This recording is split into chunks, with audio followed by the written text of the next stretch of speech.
My guest today has created more art than Michelangelo and Van Gogh combined, and he's just getting started. He was born in Israel and rekindled his passion for art after a decade-long hiatus. He's been creating art every day since 2012 and has captivated audiences worldwide. I'm not sure what the current count is, but he's well over 4,300 pieces. And it's not the quantity that is his most standout feature as an artist.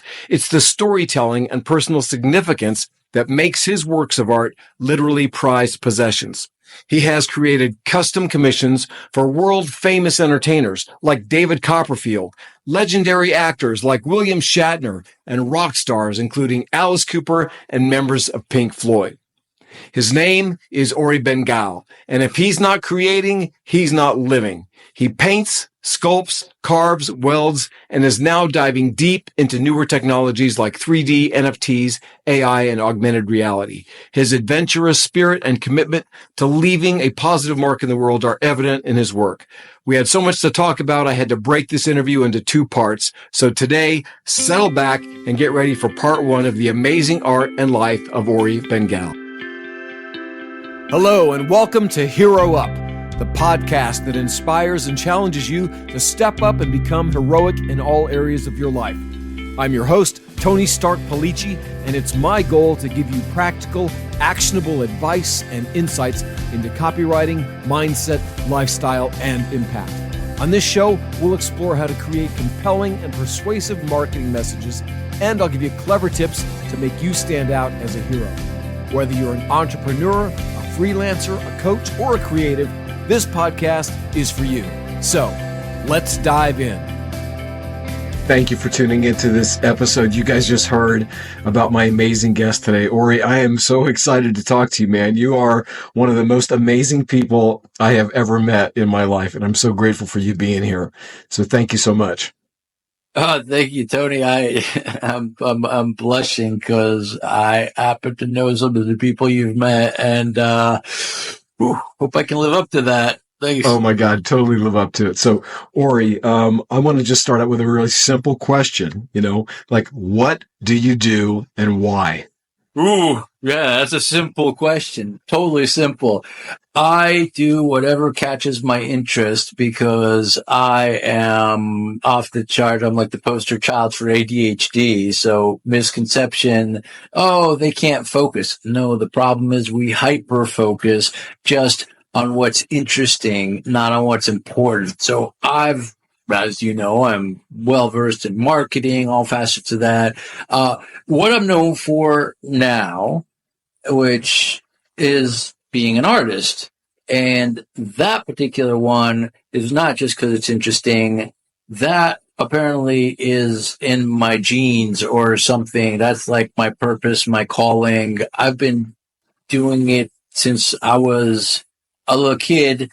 I just didn't actually know I was an artist until I was 35. Well, I was going to ask you that. Obviously, I know about your brilliant marketing acumen, but when did you know you were an artist at 35? Like, was it 35, 25? What happened? It's a funny story. So when you first met me, I was couch surfing Ori. So I was a blogger, but always buying art books, art supplies, kind of ADHD, so never actually read any of the art books, didn't have the work ethic. It's tough. I'd go do something else. Right. Fast forward, I'm 25. Didn't think of myself as an artist, making art, but, I wasn't showing to people. Had a girlfriend, she'd come over, she'd see my stuff, cool. But she's like, oh, your stuff's great. Oh. She's dating me. Like, how good can her judgment, really be, So, fast forward, introduces me to her mom who works with galleries. She says, dude, your stuff's amazing. You've got to do an art show. Just pre-Google, ask around, buy an art show, borrow my buddy's trade show booth, lighting all this stuff. It's me with this giant thing and like 3 or 4 old ladies with some card tables. I'm like, I think I overdressed for this party. It wasn't a real art show. It was one of those First Friday things. People go to that just hang out, not invest in art. And I didn't know that. No. The weather sucked. No one showed up. Didn't sell anything. Well, guess I'm not an artist. So I stopped making art for a decade, it seems, because then, you met me, I was couch surfing Ori, gave away my stuff, went on a road trip to figure out, where am I going to renew my lease next? That lasted 6 years. And then in Maui, right towards the end of my trip, a buddy takes me to Lahaina. It's a strip mall, overpriced, gallery, overpriced t-shirts and waffles, gallery. And walk into the first gallery. I didn't even want to go. Walk in the first one. My friends had to like pull me out of there. And I was like, I didn't want to go. I couldn't believe it. The second gallery, third gallery, I was just like, I can do stuff that's better than this. By fourth gallery, I was just heartbroken because it hit me. For a whole decade, I hadn't been doing my thing. The thing that I was always, you don't hear parents telling their kids, "Oh, you should go grow up and be an artist. You'll make money." They're like, "No, be a doctor, be a dentist, do well in school, not, take psychedelics and practice drawing naked ladies." It broke my heart. Next year, I was thinking about what do I want in my life, what don't I want in my life, and I very much remember that feeling of heartbreak. I don't want that. So how am I going to make sure that I doesn't happen again? Previously in my life, I had my online course, Make WordPress Easy. So the only way I got that done was through accountability. I'd gotten six-pack abs once in my life. I'd done that through public accountability. Said, let me do that. Posted on Facebook.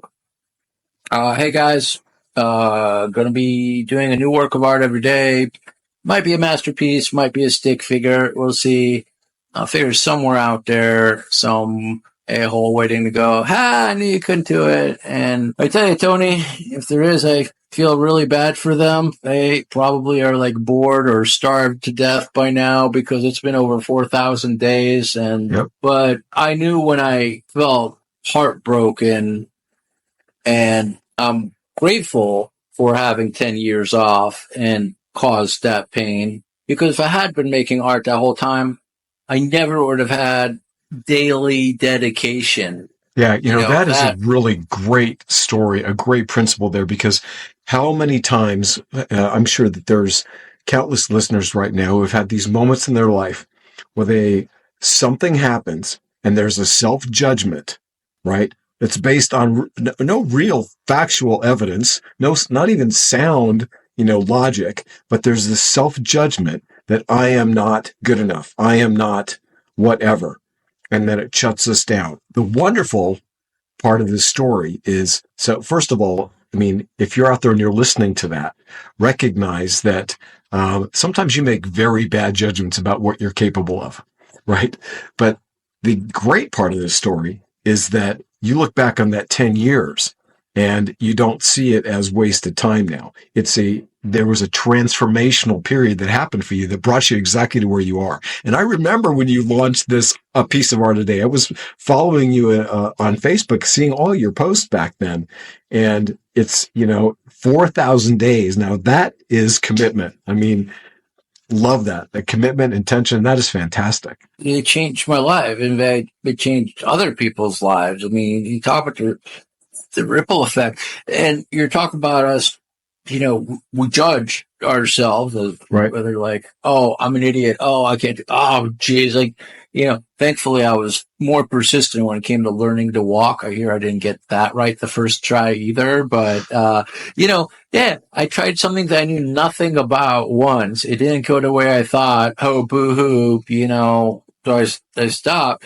But thankfully, but not only do I not think of those 10 years as a waste because of the pain that it caused became fuel, which, created what you see behind me, etc.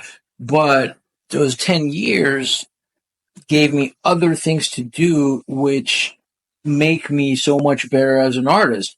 In those 10 years, that's when I discovered internet marketing. That's how we met. So obviously my life would be crap if it all led to meeting you, Tony. That's what made my life so great. No, internet marketing is what makes me an amazing artist. These paintings behind me, not just these. All my paintings, basically, they all have a story. Here,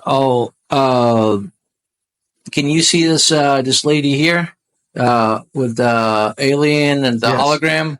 Yes. So with all of these, I remember who the person is, how I met them, their life story. This gal over here with you see the girl driving the car? Your chair is blocking it. Oh, sorry. No, I see the guy with the dog on the bench. Yeah. It might be cropping.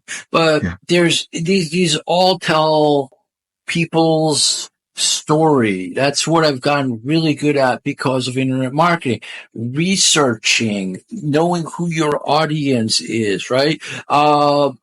You know a thing or two about copywriting. And so in order to write good copy, you have to research. People forget that is such a large part of the thing. At some point, you got to ask me about the William Shatner piece. I was going to get to that. I was going to talk to that. Yeah, it's a perfect example. Not only the internet marketing, like to me, like the foundational things that it is, but also when I was couch surfing, I learned about people. I mean, I stayed with hundreds of different people. I got to see different places. I got to learn a lot about myself and humanity. I got to learn all these different skills. I got to go to all these different conferences, and it all ties together. It's all storytelling. And Tony, you can't even spell stories without Ori. Coincidence? That's right. Yeah. I love that. Yeah. So you talked earlier about ADHD, which I have a lot of life experience with myself, obviously. And the challenge being focus, doing 10 things at once, time flies. But you also talked about how it's really hyper-focusedness. So how does that tie into the whole story about doing a painting for William Shatner? So you had like a time limit with him, right? Like it was announced and you had ADHD can be a challenge, but it's also a gift if you know how to use it. Again, it's the conflict of what's important and what's interesting. And so if you can merge those, I highly recommend for your readers the book The Art of Impossible by Stephen Kotler. It's about flow state. Flow state is addicting. It's when you lose track of time because you're just having so much fun doing what you're doing. And there's actually the science behind it. The reason is it's hypofrontality. It actually kind of shuts down a little part of your brain because it's focusing on all these other things. And that's how you get, explosive growth, like iterative, exponential as compared to incremental. And so there's a lot of flow triggers, and the things that make me focus, I've noticed in my life, are like deadlines. Oh, this is due at this time, but like, oh crap, this is due like tomorrow, right? Like, yeah, most ADHD people do their homework like, last minute, the day before. Yeah. It's like, oh crap, it's due in an hour. I guess I better get started. Yeah, we didn't have ChatGPT back then, but so like consequence is a thing. Adrenaline is a thing. So I'm sitting in my car in a parking lot, and my buddy opens the door. I was on a call. He says, "Hey, good news. You get to present William Shatner with a painting next week." This was Thursday. He's like, on Thursday, on the red carpet, on his 93rd birthday at the premiere of his latest and last ever film. And I said, oh, that is great news. My car, because I was on a call. And I was in the middle of a move. So 2 of those days, I didn't even have, because I was, on the road. Shifting furniture around, yeah. And so I had 5 days. Literally, I have trained. I'm very proficient at only sleeping an hour a day. And that only happens when there's something of consequence, right? I grew up watching Shatner. Like, what an honor, like, to get to give back. And the executive producers told me, so I even leverage multitasking ADHD, even the driving cross country part. I asked them, all right, what do you guys want me to paint? They're like, oh, his life story. I'm like, oh, that's all. The guy's 93 years old, one of the most prolific actors in all the world. Like, a piece of cake. They're like, he was Captain Kirk, he was Denny Crane, he was TJ Hooker. Show that. And I made a comp of what that might look like. And I was like, man, if those guys came up with that idea, whatever. And thank God I didn't listen, because about 3/4 of the way working on this thing, they sent me a link to the trailer. Click on it, see the movie poster, which is, here's him as Captain Kirk, here's him as DJ Hooker. So that would have been so awkward. Happy birthday, buddy. Look, I got you an artistic version of your movie poster. No, what I did, I got on my Audible. I downloaded his autobiography and I listened to the thing as I was driving. And I took mental notes. And so instead of doing everything to every role he's ever done, I noticed that in his autobiography, which he narrates, which made this even better, you hear him say, I only did this for a paycheck. I did that for a paycheck. I was like, I listened to things he didn't do for a paycheck. I listened to things where you could hear him be proud of them. The thing where he's, like, he made up this story. He loves horses, like, a lot. Like, he does horse philanthropy. He got into horse breeding. He believes in equine therapy. So center of the darn thing is him riding a horse. The spaceship, the Starship Enterprise, yeah, it's huge, but it's in the sky, and I put it behind a bunch of clouds. If you blink, you don't even notice it there, because it's a large part of his life. But I suspect he hates that's like, there's many people that's all they know him for. He is extremely prolific. I even put, like, on this horse, I had to figure out, talk about good use for the ADHD brain. I'm like, how do I attach things to a horse? Like, he's proud of his spoken word albums. He's really proud that he got finally, like, an Emmy Award, a Saturn Award. So how do you tie these onto a horse? So I made, like, the saddle bags, the blanket, whatever you sit on top of, and then I cut holes into it, like, with leather straps going across. And so into the saddle, I put a script that he wrote that never got turned into anything, but you could tell he was so amused by it. It's called the Shiva Club, about comedians that try to pitch themselves, because you're not really supposed to leave a Shiva, a Jewish, when you come over after a funeral and support the family for a week. Right. And so I put that in there. He opens the book talking about how this gorilla, Coco the gorilla, who could sign over 600 words, she grabbed him by the nuts and started crushing. And so I got her writing I know, that's when I was like, this is not going to be a boring drive. I was like, dude. So I put it all in there, and I made it, like, really cool.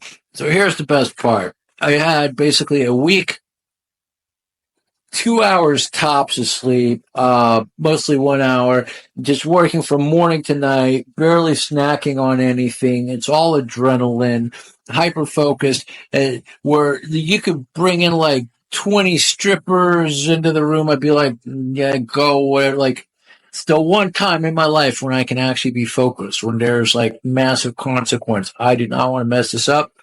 And I did take an hour and a half of sleep for safety, because I went down to Mexico to work on this, and I had 6 hours to get to LA. And I get there, and I got this thing covered in a velvet cloth, and nobody's seen it. Nobody knows anything. And the executive producers go, hey, man, we wanted to say thank you.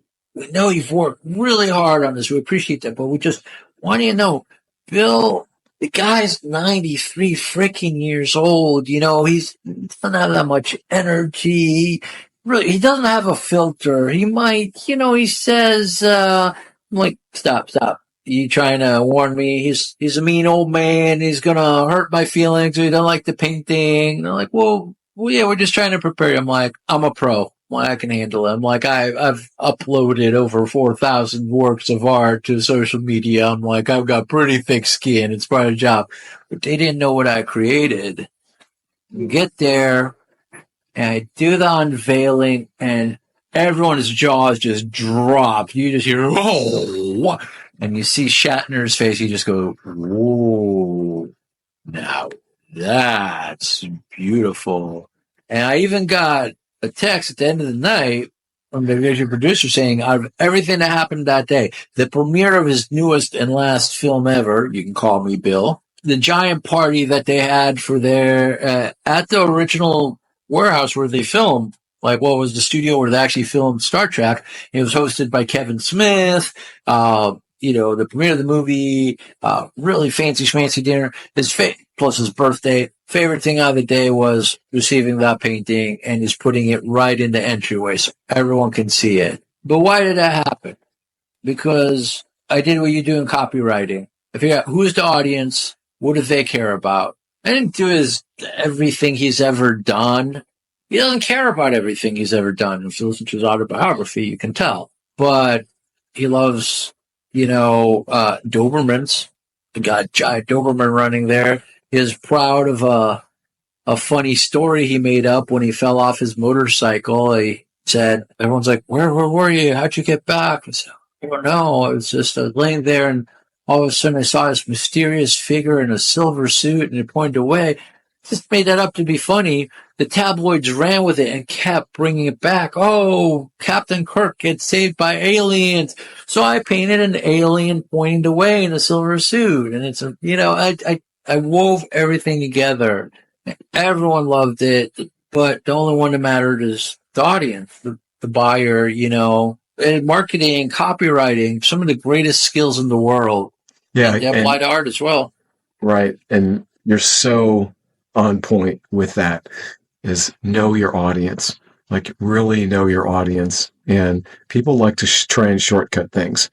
And there is no shortcut if you want to nail it. You can get close by using techniques and templates and things like that. But in order to hit a home run like that, and it's funny, I had actually had an invitation to that event because I'm an investor in Legion M, I think it's called. And yes, you may still actually get that painting because I believe it was Paul. He was at the VIP dinners for the top guys from Legion M, and it wasn't just Bill that loved the painting. Everyone was like, dude, can we get a picture with you and the painting? My dog was even there. So Bill, my dog's telling all our friends, Will Shatner was feeding me French fries after I saw his movie. And but yeah, Paul goes up to me and goes, hey, would you be willing to make limited edition prints that are available to the people? And I said, yeah, that would be, I think, the highest converting thing I've ever done. Because, Tony, if you're such a fan of somebody like Shatner, I would say is, national treasure. Because, his, like Star Trek inspired, we have cell phones because Star Trek happened, right? I mean, right. The guy gets invited to, everything by NASA, everything, so, people may laugh about his acting, but he's changed the world. And right. So many people love him, and you love him enough to say, you know what? I'm going to pay for you to make your movie. And it's, for those who don't know, with Legion M, what's unique about this film, it tells you right into opening credits. It's not crowdfunding. It wasn't a Kickstarter. It's fractional ownership. So if the movie kicks ass, you make a little coin on that, right? Right. But the fact is, so if you love Shatner so much that you helped him make his film, and the film is made, and there's a limited edition work of art that's basically encapsulates everything in the film, because I heard the biography and I did a lot of research on top of the biography as well, but all the stuff that I researched, a whole lot of it is in the film, and except for it looks way cooler and like a singular image, and like it's only available to the people who invested. Would you not want to get one of those? Would you want to be like the one person from those 1,200 who did not get one? No, Like, yeah. FOMO's high with something like that. Yeah. it's insane. Plus there's the video of Shatner like losing his mind over this thing at the premiere. Like, it's the perfect upsell, I guess, to, the investment in the film. Sure. Yeah. That's amazing. So I'm going to shift a little bit away from this amazing experience and ask you something about your childhood, because since I share this, ADHD condition, I know that I had a lot of struggles growing up, and I learned to adapt. Nowadays things are a bit different. Unfortunately, they still want to medicate the crap out of kids with ADHD, which I think is criminal. But it's, I had to find ways to manage my mind, right? And I still need to do that as an adult. I'm wondering, was there a defining moment in your life, something that happened that you really look back and feel like, this was a pivotal moment in my childhood, whether it had anything to do with ADHD or not? But is there something that stands out to you? I don't remember much of my childhood. I am an immigrant. I came here from Israel, and that was pretty pivotal, right? I mean, Sure. new language, new everything. But I look at me before the States and after, once we got here, none of that, nothing really changed. I was still a homebody, just couch potato, video games, that kind of stuff. My buddy up the street, Joe, he helped shape some of my art stuff. He had a mom that was like, she was Chinese, like dragon lady, real deal, and so Joe, she was super strict. So unlike me, who had like, just do whatever, whenever, Joe had to do all his homework, and he took music lessons, and he took art lessons. And so I wanted to do music lessons and art. I didn't think I needed lessons. I'm like, I would just know how to draw. But Joe would show me a thing or two, and Joe had art books and comic books and stuff. And so he introduced me to Boris Vallejo, which is one of my favorite artists to this day. I would say is the largest influence on my art. It's one I saw in 7th grade. Here's the funny thing, actually. You're talking about childhood. And great question, by the way, Tony. I don't think anyone's ever asked me that particular thing. Which is probably why I forgot about my childhood, because I don't think about it often. If only people asked. No, so when I was a little kid, like even younger, before we came to the States, so like, I don't know, 5, 6, 7, we're in Israel. And so my dad had this giant bookshelf. Now it's just a bookshelf, but when you're like tiny, I needed a chair, and I would stand on the chair if I wanted to get to the thing on like I would like stand on my toes on the chair, to get to the top shelf.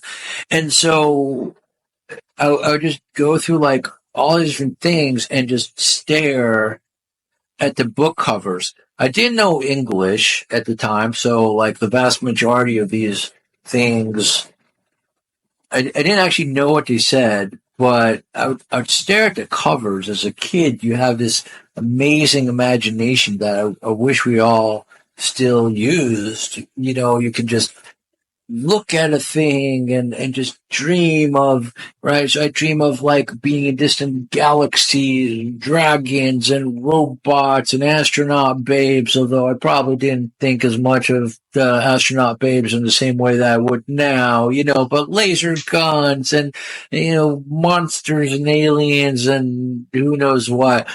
Oh, I was him. So the funny thing is, later in life is actually start studying art and composition and all this different stuff.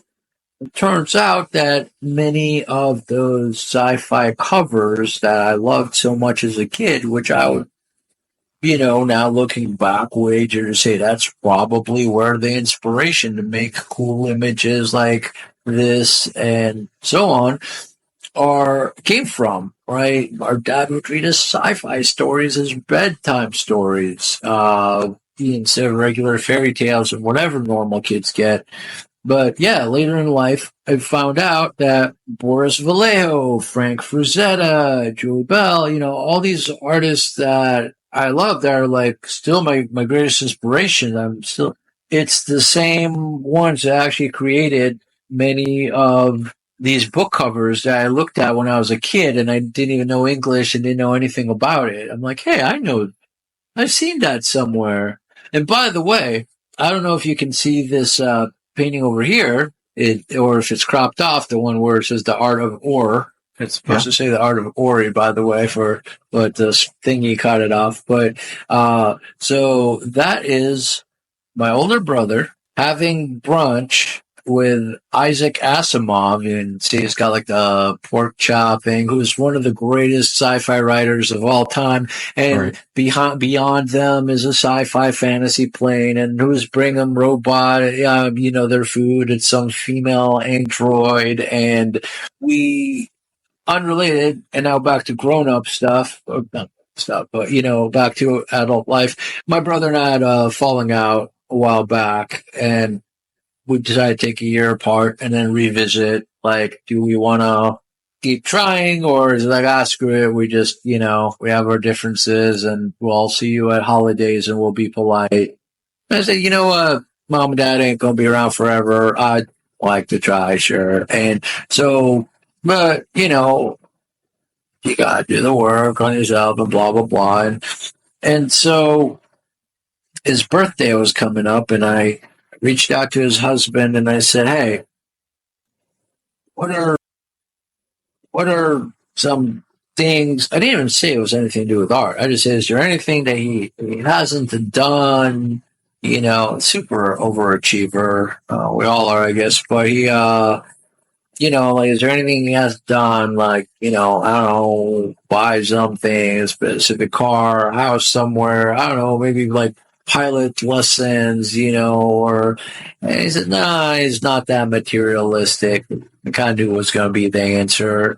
He said, but, he'd love to have like a conversation with some of his sci-fi heroes.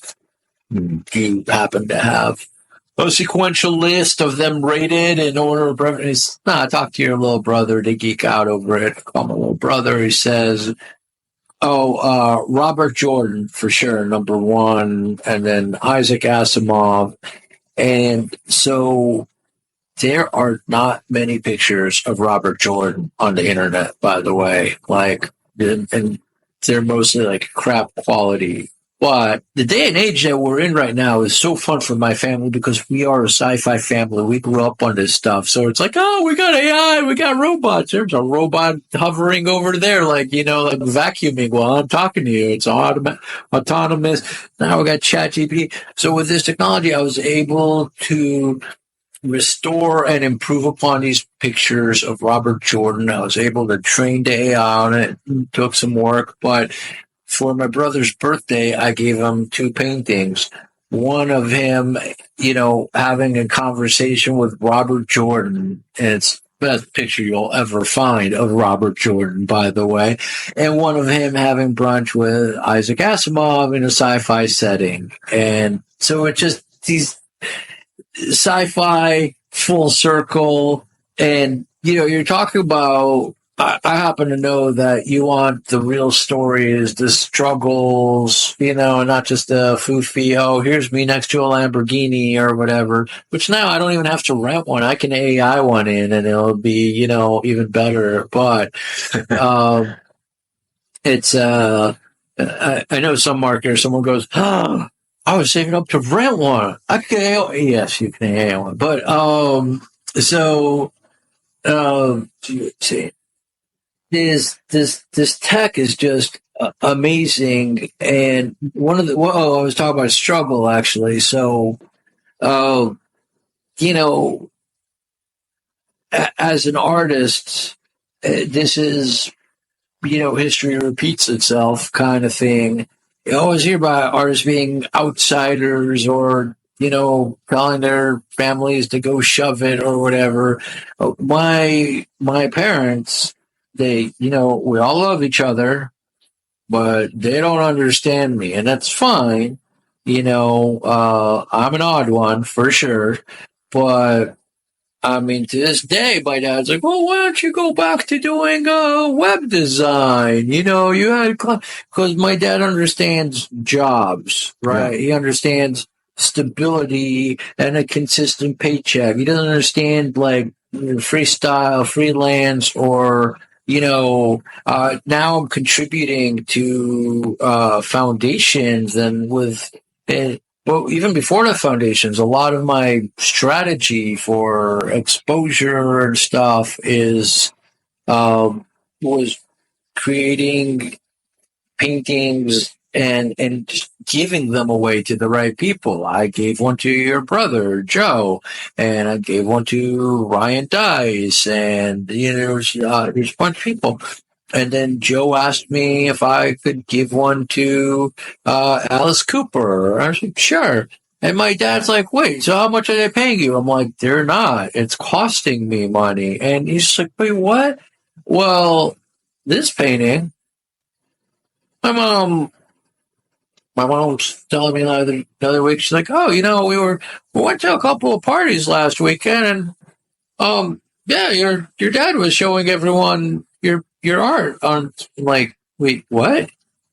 Dad was showing me? He's like, yeah, on his phone. I'm like, Dad's the one who's always talking crap. Like he can't get enough of this painting. And he even said to me, I was like, hey, that painting, it's not great. I was like, oh, here comes another one of his backhanded compliments, which make me feel worse. No, it's not great. It's like, it's great is not a powerful enough word. It's like, there are no words. It's like that piece haunts me. It's like, I can't get out of my head. It's so good.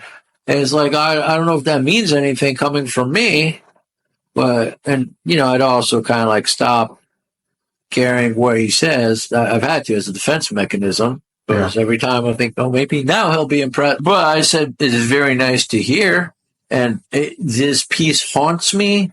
It is not something I ever thought that man would even know to say. So, but that also goes to show you everything for the right audience, right? My dad may not understand abstract and this. Well, he loves sci-fi, and that's his son with one of his favorite authors in a sci-fi plane. So it becomes the same thing as for Shatner, for Alice Cooper. I created what that audience wanted. For David Copperfield, I took his life story and created that. I tried to get him to do the unveiling because I even said, like, how often are you literally in the room with literally the world's foremost expert on yanking the fabric and making something appear and disappear? Right. And he said, "No, you do it." And I was like, oh. But then he said, maybe I'll learn something. And I literally blushed. I was like, yeah, right. But he's just classy like that.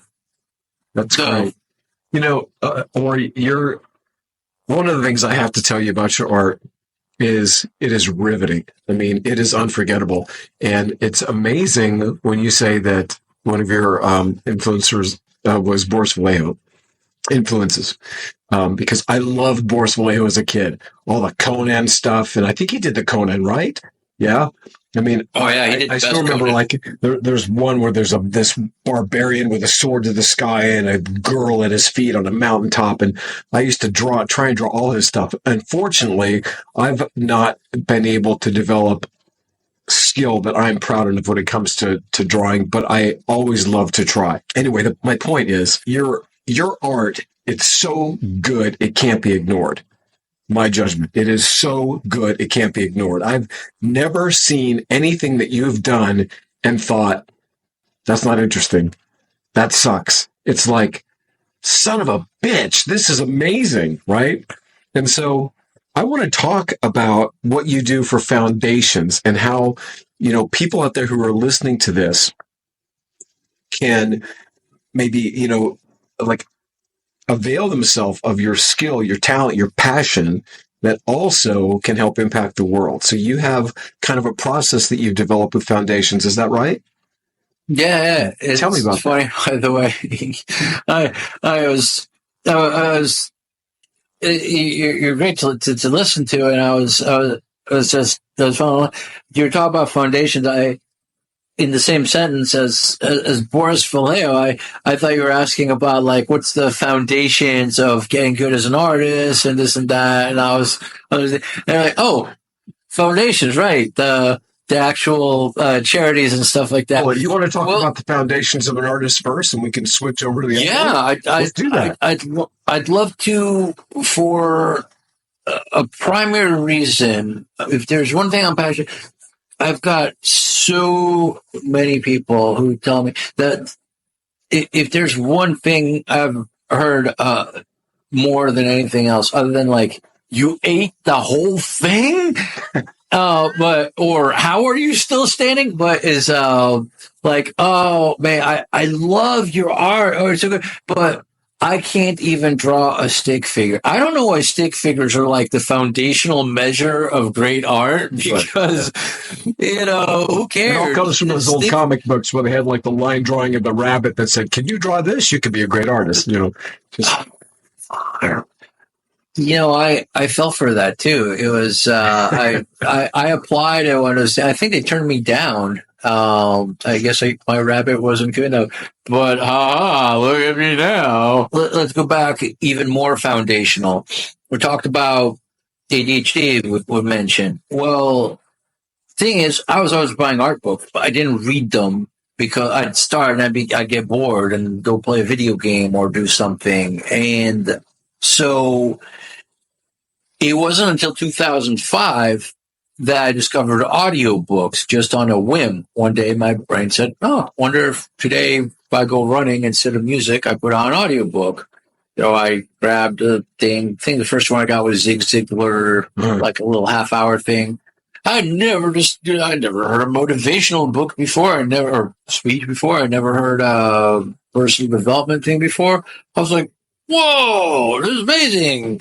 And so the next one I got was Win Friends and Influence People, a book that had been sitting on my bookshelf for over a decade, which, I had recommended to me.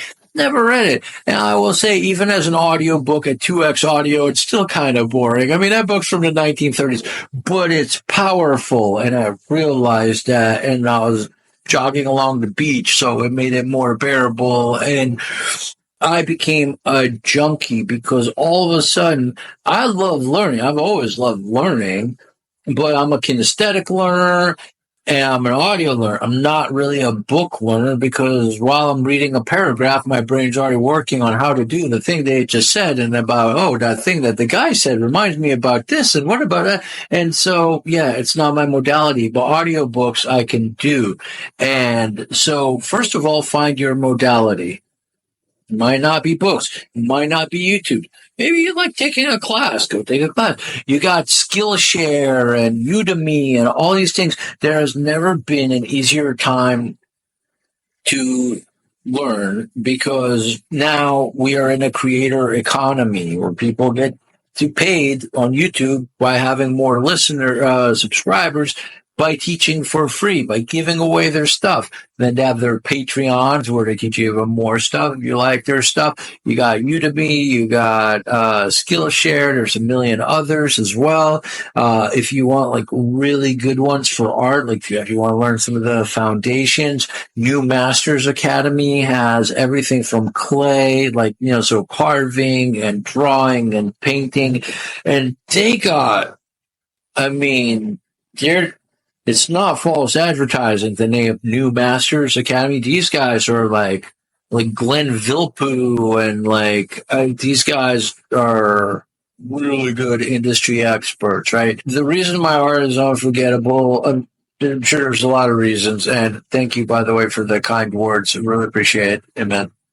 It was very lovely to hear. But I didn't go and study art history and all. It bores me, man.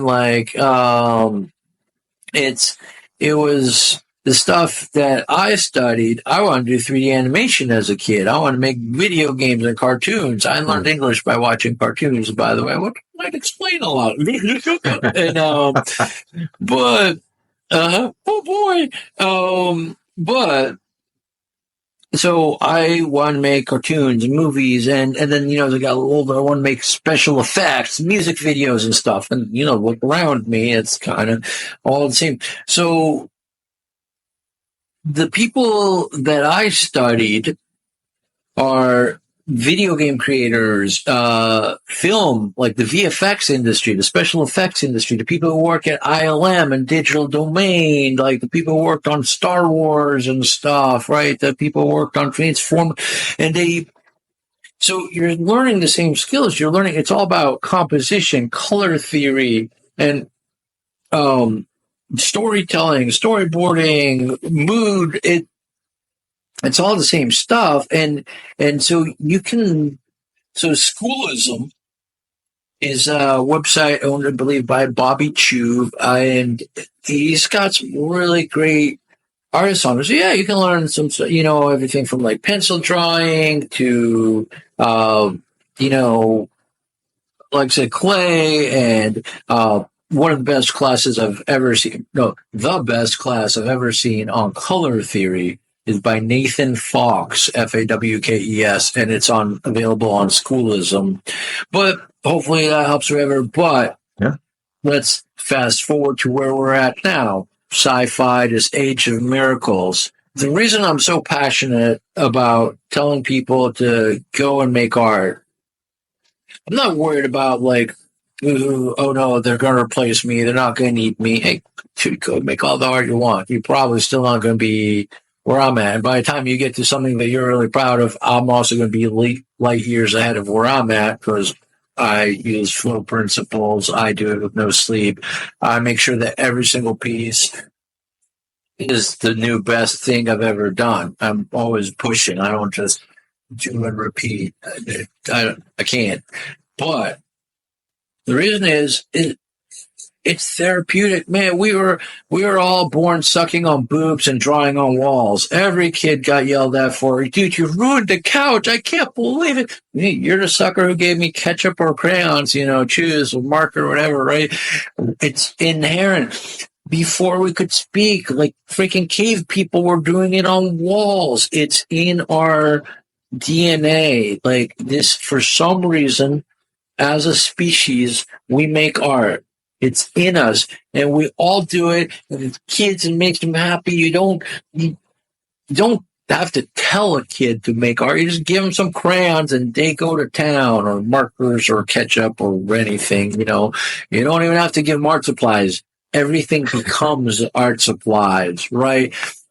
And yet, at some point, we stop. Why? Someone said, ha, your hands look funny. And before we had AI screwing up and you had all the extra fingers, or, you don't understand a concept like foreshortening or perspective or whatever. So your stuff looks funny because, whatever. And someone makes fun of you. Or maybe you come home with your macaroni art that you're so proud of, and you give it to mom, and she doesn't put it on the fridge that day because the fridge is full, or she's busy unloading.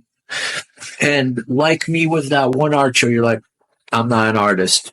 Yeah. And you stop doing the thing that made you happy. You stop doing. So yes, please pick it up. Now, again, modern times, you've got AI. Dude, AI is the democratization of skills. I can write a legal contract without having to spend, years going to law school. I can make a website. Well, I've already spent the years making a website, but you can do the thing.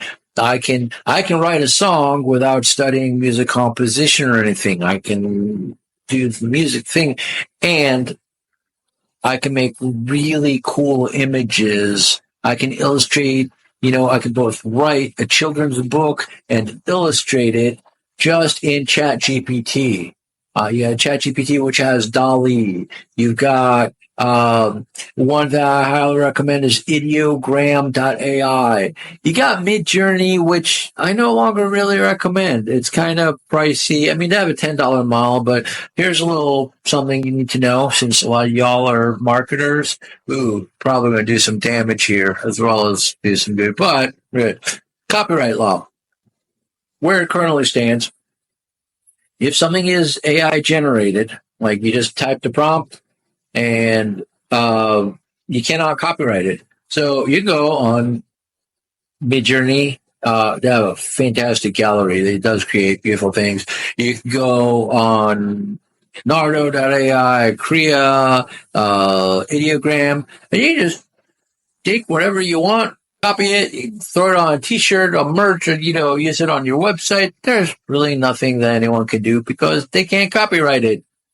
I'm not telling you to, I mean, I technically did, but my intention is not telling you to go steal everyone's stuff. That's not therapeutic. That doesn't really help you. And a lot of this stuff, generally sucks because, a lot of people are just creating stuff. The AI is pretty good at doing it, but people don't understand what's actually good or not.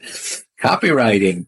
You could tell AI to write me a sales page for this, but if you don't understand what's actually good or not, you could do a lot more harm than good. It's like, legal cases. There's a fantastic case of the guy that, got in a lot of trouble, lawyer, because the AI hallucinated and was citing cases that didn't even exist. The guy didn't even check his work. So check your work, understand. But my point is, AI is you can make amazing images that are going to be the best gift. You can express yourself. You can just have fun with it.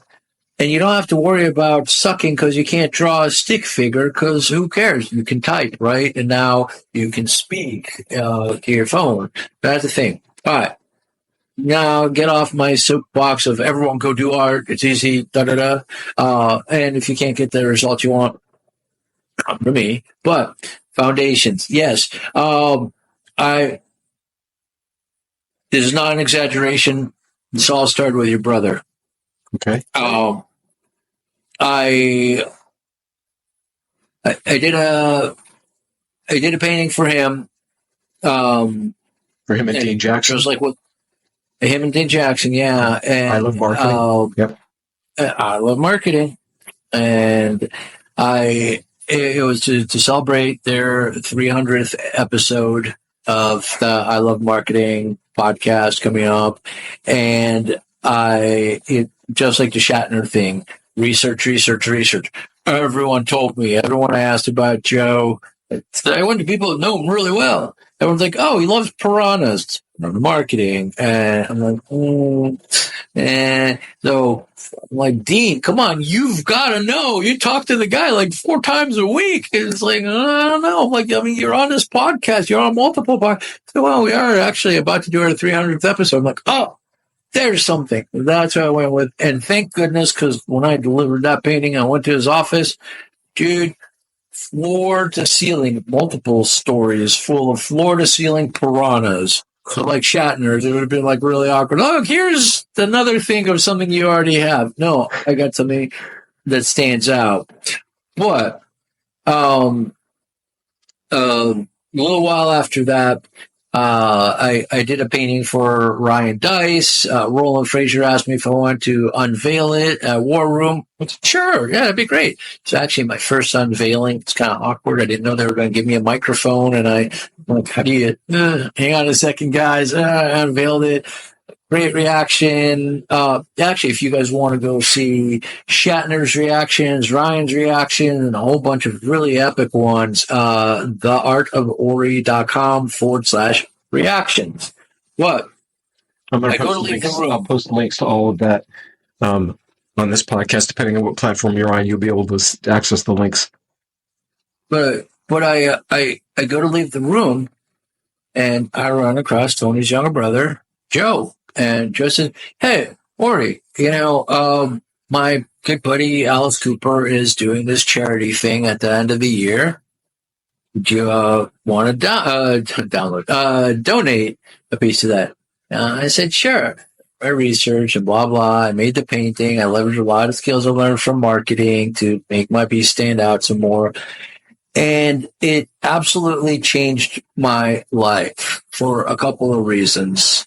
And so I actually need to message Joe again and give him this latest update.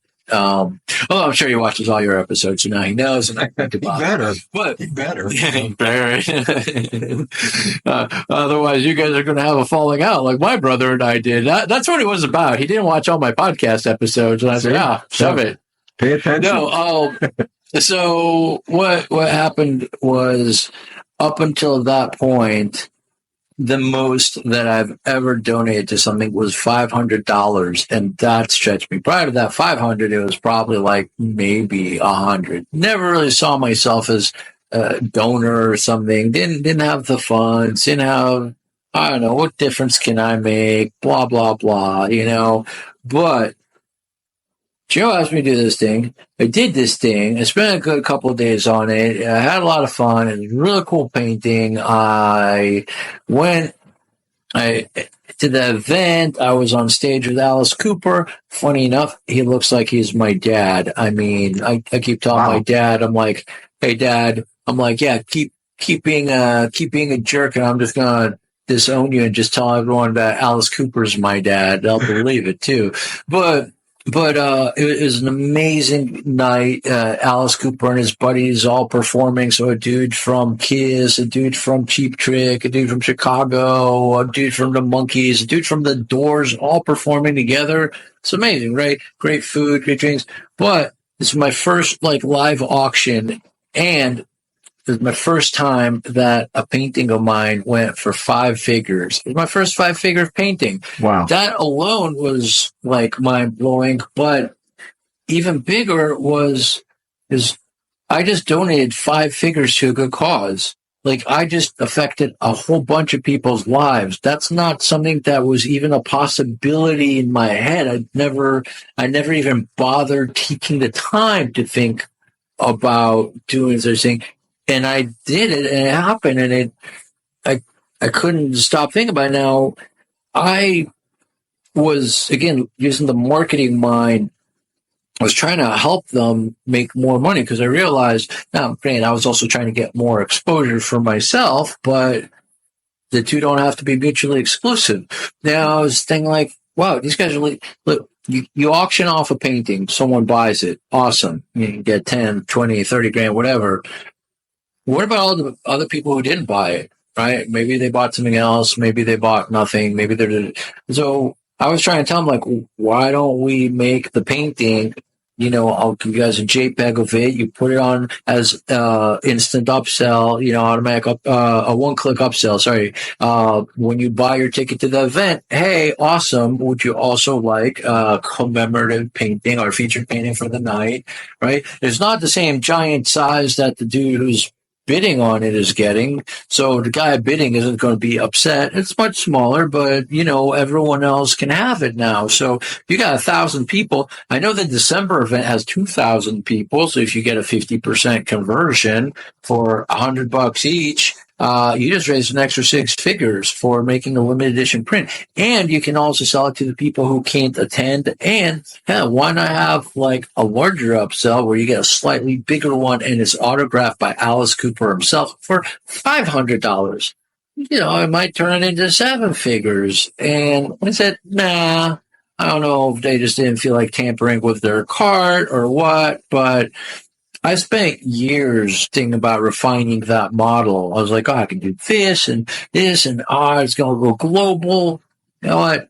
Too fancy. Perfectionism is the most dangerous form of procrastination.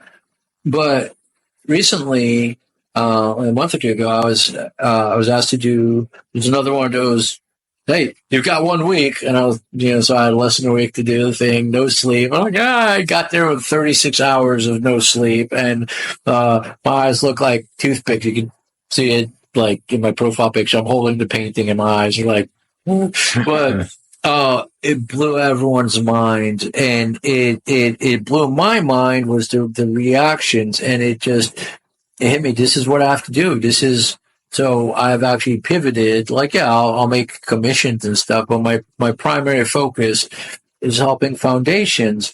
And now I get to leverage all that marketing knowledge, all that, help them. I can help them with the copy. I can help them with the promotions, pre-sell some of these, and sell and